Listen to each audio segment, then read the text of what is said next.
빌립보서 3장 12절에서 21절까지 말씀 우리 한 절씩 교독하겠습니다.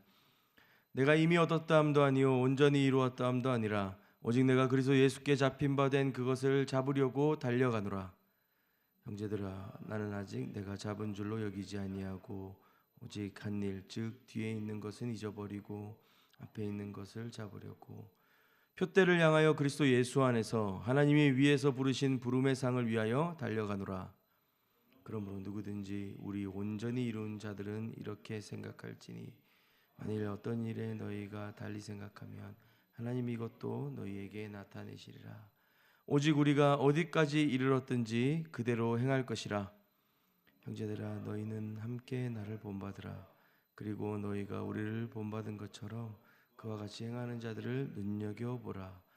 내가 여러 번 너희에게 말하였거니와 이제도 눈물을 흘리며 말하노니 여러 사람들이 그리스도의 십자가의 원수로 행하느니라. 그들의 마침은 멸망이요 그들의 신은 배요 그 영광은 그들의 부끄러움에 있고 땅의 일을 생각하는 자라. 그러나 우리의 시민권은 하늘에 있는지라.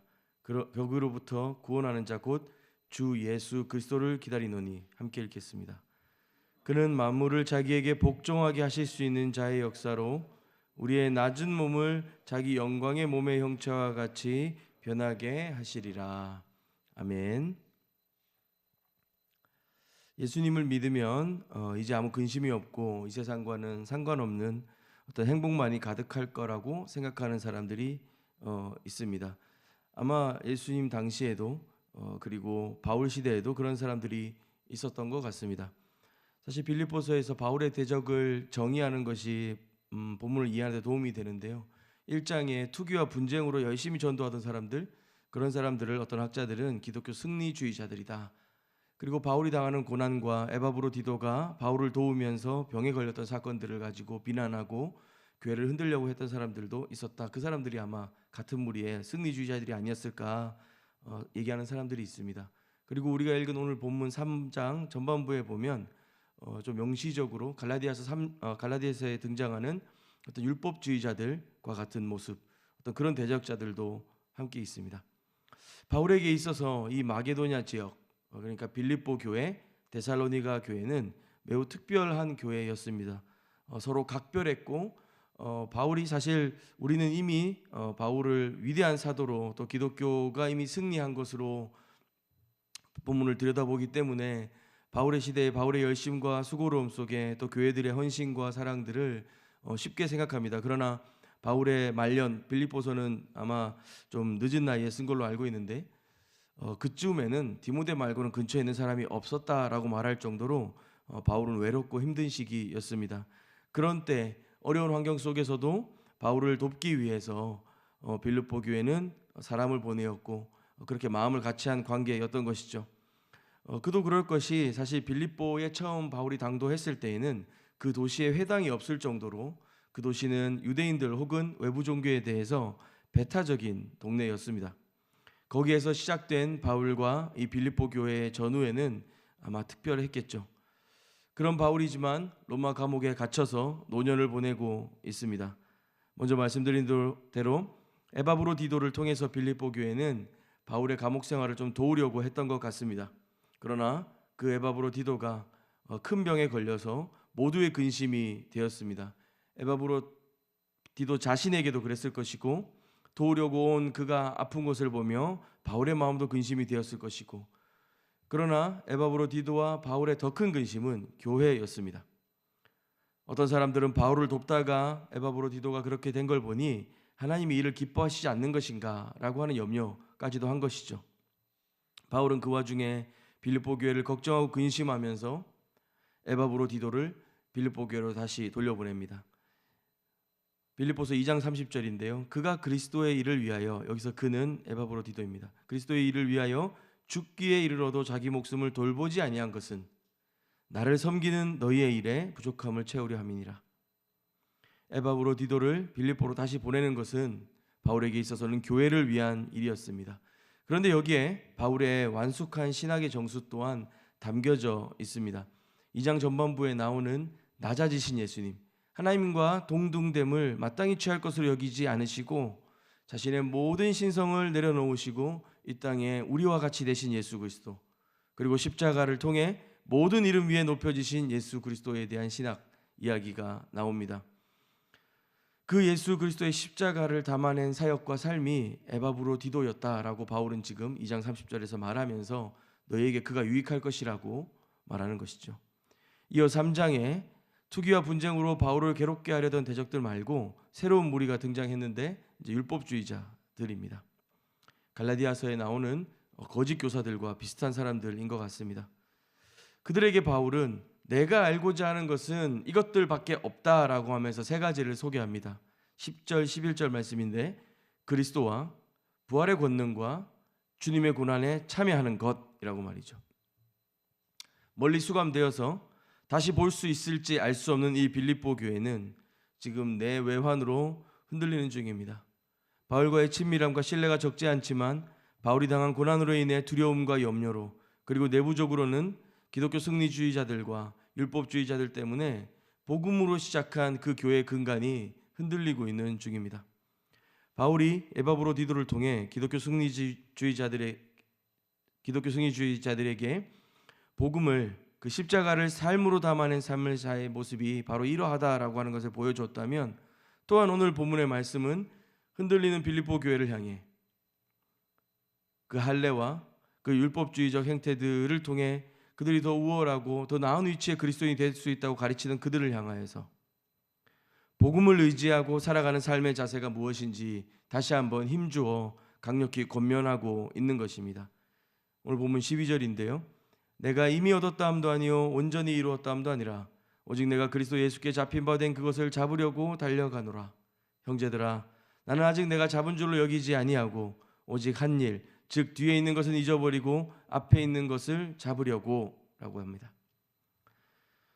3장 전반부에 소개한 것처럼 자신이 잡은 것처럼 여겼던 자신의 어떤 유대인으로서의 과거, 8일 만에 할례를 받았고 자신의 출신과 유대인으로서 이스라엘 족속으로서 히브리인 중에 히브리인, 율법으로는 바리새인, 열심히 교회를 박해했던 것, 율법의 의로는 흠이 없었던 삶, 그것을 다 뒤로 여기고 그것을 잡은 바 된 것, 자기가 잡은 것이라고 생각했던 것들을 다 잊었다고 말합니다. 그리고 다메섹에서 부활하신 예수 그리스도를 만나고, 그리고 그는 이제 그리스도께 잡힌 바 되어 그것을 잡으려고 달려가고 있습니다. 2장에 바울이 진술한 그리스도의 낮아지심과 높아지심, 그 십자가 신학에 적용해 본다면 바울은 그 삶 안에 그리스도의 낮아지심, 마땅히 얻을 이미 잡은 것이라 여겨졌던 것들을 내려놓고 포기하고 뒤로 하는 것을 자신의 삶을 통해 고백하고 있습니다. 그래서 이어서 이렇게 연이어 고백합니다. 14절입니다. 표대를 향하여 그리스도 예수 안에서 하나님이 위에서 부르신 부름의 상을 위하여 달려가노라. 그리스도 예수 안에서 하나님이 부르신 그 부름의 상이 있다는 것입니다. 그것을 향해 달려가고 있다라고 말했습니다. 더 열심히 살아라, 힘내라, 일어나라 하는 그런 격려와 그렇게 고무시키는 말로 들리기도 하지만, 한편 우리의 이 다름질의 결국, 이 결론에 관하여서 이 땅에서 우리가 잡은 것이라 여기는 세상의 승리와 번영과 부와 안녕이 아니라 하나님이 위에서 부르신 부름의 상이 있다라고 하는 것, 이러한 종말론적 시각과 자세와 삶의 태도들이 우리 인생을 그렇게 달려가게 할 수 있다라고 바울은 말하는 것입니다. 그리스도 예수께서 십자가를 통해 높아지심을 우리의 삶에 적용해 본다면 바울은 이렇게 얘기하는 것이죠. 이 땅에서 우리의 가진 바, 잡은 것들이 아니라 하나님의 영원한, 완전한, 거룩한 부름의 상으로 나아가는 것, 우리에게 결국 주어질 소망이 바로 그러한 것이라고 말해주는 것입니다. 바울은 이때 아마 로마 경기장의 모습을 머릿속에 그리고 있었을 것입니다. 여러 사람들이 둘러앉아 있고 VIP석도 있고요. 거기서 마라톤 경기가 결승점으로 이렇게 다 치달아 가고 있습니다. 1등으로 도착한 사람이 있고 모든 사람이 환호하며 소리를 지르고 있을 것입니다. 그리고 그 귀빈석의 황제와 그 유력한 귀족들이 그 1등한 사람의 이름을 부르는 것이죠. 그리고 올려가 월계관 상을 받습니다. 그것이 그가 결국 끝까지 달린 그 일에 대한 상이었고 위로였습니다. 마찬가지로 우리도 그 하나님의 부르심의 상을 향하여 달려갑니다. 그 일을 마친 후에 주님이 허다하게 많은 무리들과 함께 구름같이 우리를 둘러싸 그 주님이 이루시고 걸어가신 그 모든 길을 우리가 함께 걸었음을 축복하고 칭찬하고 상 주시는 일이 우리의 인생의 결국에 있음을 저와 여러분의 삶에 담아내고 믿어졌으면 좋겠습니다. 그런데 빌립보 교회에는 아직 착각하고 또 어려워하던 사람들도 분명히 있었던 것 같습니다. 15절입니다. 그러므로 누구든지 우리 온전히 이룬 자들은 이렇게 생각할지니 만일 어떤 일에 너희가 달리 생각하면 하나님이 이것도 너희에게 나타내시리라. 16절입니다. 오직 우리가 어디까지 이르렀든지 그대로 행할 것이니라. 바울의 고난을 보면서 에바브로디도가 병듦을 보면서 빌립보 교회는 우리가 도대체 뭘 어떻게 해야 되는가, 그리고 이 로마 사회 속에서 황제와 로마가 복음이고 행복이고 생명이며 주님이라고 고백하는 이 세상 한가운데에서 아니 우리가 이렇게 교회 때문에 바울 때문에 힘들고 불편하고 이 정도로 수고했으면 됐지, 그렇게 생각하는 성도들을 격려합니다. 에바브로디도가 그랬고 바울이 그런 것처럼 여러분 아직 이 경주가 끝나지 않았습니다. 여러분이 어디에 서 있든지 간에 그 길을 함께 달려갑시다 라고 격려하는 것입니다. 여기서 행하다라고 하는 단어는 줄을 지어 가다라는 의미를 가지고 있습니다. 우리는 모두 하나님이 위에서 부르신 그 부름의 상을 위하여 줄을 지어 달려가는 사람들입니다. 앞선 사람도 있고 뒷선 사람도 있겠습니다. 그러나 그 줄을 벗어나지 않고 먼저 달려가신 예수 그리스도, 우리를 위하여 낮아지시고 십자가를 통과하시고 그리고 모든 이름 위에 높아지신 예수 그리스도, 그분을 바라보면서 끝까지 달려가면 우리는 하나님께서 주시는 그 부름의 상을 받게 될 것이라는 것입니다. 17절에 바울은 이어서 계속 권면합니다. 너희는 함께 나를 본받으라. 형제들아, 너희는 함께 나를 본받으라. 그리고 너희가 우리를 본받은 것처럼 그와 같이 행하는 자들을 눈여겨보라. 내가 여러 번 너희에게 말하였거니와 이제도 눈물을 흘리며 말하노니 여러 사람들이 그리스도의 십자가의 원수로 행하느니라.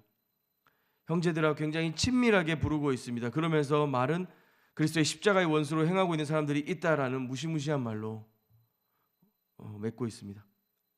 바울은 굉장히 친밀한 표현으로 형제들아 부르며 너희는 함께 나를 본받으라 권합니다.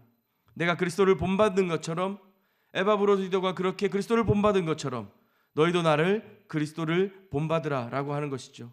그런데 바울이 여기서 눈물을 흘리면서 말하고 있습니다. 여기서 눈물을 흘리다는 것은 심한 고통을 느끼며 소리내어서 우는 모습을 그리고 있는 것인데요. 그러면서 이어서 말합니다. 그들의 마침은 멸망이요 그들의 신은 배요 그 영광은 그들의 부끄러움에 있고 땅의 일을 생각하는 자라. 반대로 말하면 땅의 일을 생각하고 있는 그들, 그 십자가의 원수로 행하고 있는 그들의 마침은 멸망이고 하나님의 그 부름의 상이 없다는 것입니다. 왜냐하면 그들은 자신의 배부름과 자신이 살아가는 삶, 자신의 지금 매일의 그 어떤 번영들이 그 도시를 지키고 있는 수호신들을 의지하면서 살아가고 로마 제국을 의지하면서 살아가고 황제에 잇대어 살아가는 그 삶이 결국은 영광이 아니라 부끄러움이라는 사실들을 모르고 있다라고 말하는 것입니다. 먹고 마시는 것을 목적으로 삼았고 그 수치스러운 것들을 영광으로 삼았던 그들의 삶의 끝은 멸망이고, 그것은 우리의 세상의 기준이고 세상이 삶에 대하여 말하고 야, 이 정도는 먹고 살아야지, 이 정도는 그렇게 해야지 라고 하는 기준들이 땅의 일, 세속적인 가치관으로 우리의 삶을 잠식하고 있더라는 것입니다. 그런 빌립보 교회를 향하여 바울이 다시 한번 힘놓아 목놓아 말합니다. 그러나 우리의 시민권은 하늘에 있는지라. 여러분, 이 세상의 시민으로 살아가면서 그들의 마땅한 것들, 여러분이 잡은 것이라고 여기는 것들에 매여 있지 마십시오. 우리의 시민권은 하늘에 있습니다. 그리스도께 잡힌 바 된 것으로 그분이 주시는 상을 믿음으로 바라보십시오라고 말하는 것입니다. 우리의 시민권은 하늘에 있는지라. 거기로부터 구원하는 자 곧 주 예수 그리스도를 기다리노니 그는 만물을 자기에게 복종하게 하실 수 있는 자의 역사로 우리의 낮은 몸을 자기의 영광의 몸의 형체와 같이 변하게 하시리라. 아멘. 지금 우리가 어디에 속해 있습니까? 바울이 말하는 것처럼 하늘의 시민권을 가지고 그 시민권에 합당하게 살아가고 있습니까? 빌립보 사는 사람들이 로마 시민권자로 로마 시민다운 삶을 살아가면서 그들의 번영으로 그것이 수치가 되고 멸망이 될 것을 알지 못한 것처럼 저와 여러분이 혹시 하늘의 시민권이 아니라 이 땅의 시민권에 아둥바둥하면서 살아가고 있지는 않습니까? 유한하고 결국 끝날 것이며 결국은 그것은 하나님 앞에 심판 앞에 설 수밖에 없는 그 운명의 결국의 운명이 아니라 저와 여러분은 하나님 그분 곁에서 그리스도께서 높아지신 것처럼 우리를 높이시며 영광스럽게 하시며 우리로 그 왕이시고 다스리시는 그 하나님 통치 안에 살아가는 하늘의 시민권, 그 하늘의 시민권자, 그 은혜 가운데 살아갈 수 있게 부르셨다는 사실을 믿으십니까? 그 하나님 백성다운 삶, 날마다 성령과 진리 가운데 깨어서 그 시민으로 살아가는 삶의 가치와 부르심들을 발견하고 새롭게 경험하며 세상이 말하는 승리와 번영, 그리고 세상이 말하는 우리를 올가매고 그렇게 묶어내는 어떤 율법주의적인 삶의 자세가 아니라 우리가 잡은 것이 아니라 그리스도께 잡힌 바 된 삶으로 매일매일 주님 주시는 그 은혜를 믿음으로 바라보며 하늘의 시민권자로 그렇게 오늘 하루 걸어가는 저와 여러분이 되었으면 좋겠습니다. 함께 기도하겠습니다. 살아계신 하나님 아버지, 오늘도 우리의 매일매일을 주목하시고 우리와 함께 하시는 주님을 찬양하고 경배합니다. 우리를 공감하시고 이해하시고 사랑하시기 위하여 직접 하늘의 모든 것을 버리시고 우리와 같이 되셔서 모든 고난과 수치와 핍박을 당하시고 십자가에서 죽으심으로 우리의 모든 죄를 사하여 주신 주님, 그 주님의 놀라우신 은혜와 사랑을 기억하며 우리 또한 그 길을 함께 걸어가기를 원합니다. 세상은 미련하다 말하고 또 세상은 우리가 헛되다 말하지만 하나님이 믿음의 걸음이 하나님께서 정하신 하늘 시민권자의 삶이며 영원한 그 부름의 상에 근거가 되어짐을 믿습니다. 하나님 이 땅을 걸어가지만 우리 그의 본향을 기억하고 그렇게 믿음으로 살아가는 우리가 되게 하여 주시옵소서. 감사드리며 예수님의 이름으로 기도합니다. 아멘. 우리 함께 기도할 때 먼저는 하나님의 그 통치와 그 다스림 안에 살아가는 하늘 시민권자로서의 우리의 삶이 우리 자신과 우리 가정 안에 일어날 수 있도록 우리가 좀 기도했으면 좋겠습니다. 우리의 삶의 주인이 하나님이시고 세상이 또 그렇게 많은 것들이 우리의 삶을 흔들고 비교하고 투기와 분쟁으로 우리의 복음과 이 교회 안에 살아가는 삶들을 흔들려 하지만 우리가 하늘 시민권자 받은 사람으로 하나님이 부르신 부름의 상을 의지하는 자로 그렇게 우리 자신과 우리 가정의 삶을 주님 앞에 올려드렸으면 좋겠습니다. 또 함께 기도하실 때 이 땅을 딛고 살아가는 모든 믿는 자들과 교회가 또 함께 나라를 위해서 기도할 수 있었으면 좋겠습니다. 오늘부터 사전투표가 시작되는데요, 이 모든 과정 가운데 하나님의 최선과 하나님의 일하심들을 경험하며 그러나 어떤 위정자들이 세워지든지 간에 우리는 하늘 시민권자로 로마 황제나 로마가 아니라 하나님이 다스리시는 이 땅을 살아가는 저와 여러분이 될 수 있도록 그 믿음과 그 부르심의 삶을 넉넉히 감당할 수 있도록 나라를 위해서 기도하고 또 연이어 여러분 개인의 기도로 더 깊이 주님께 나아가도록 하겠습니다. 함께 기도하겠습니다.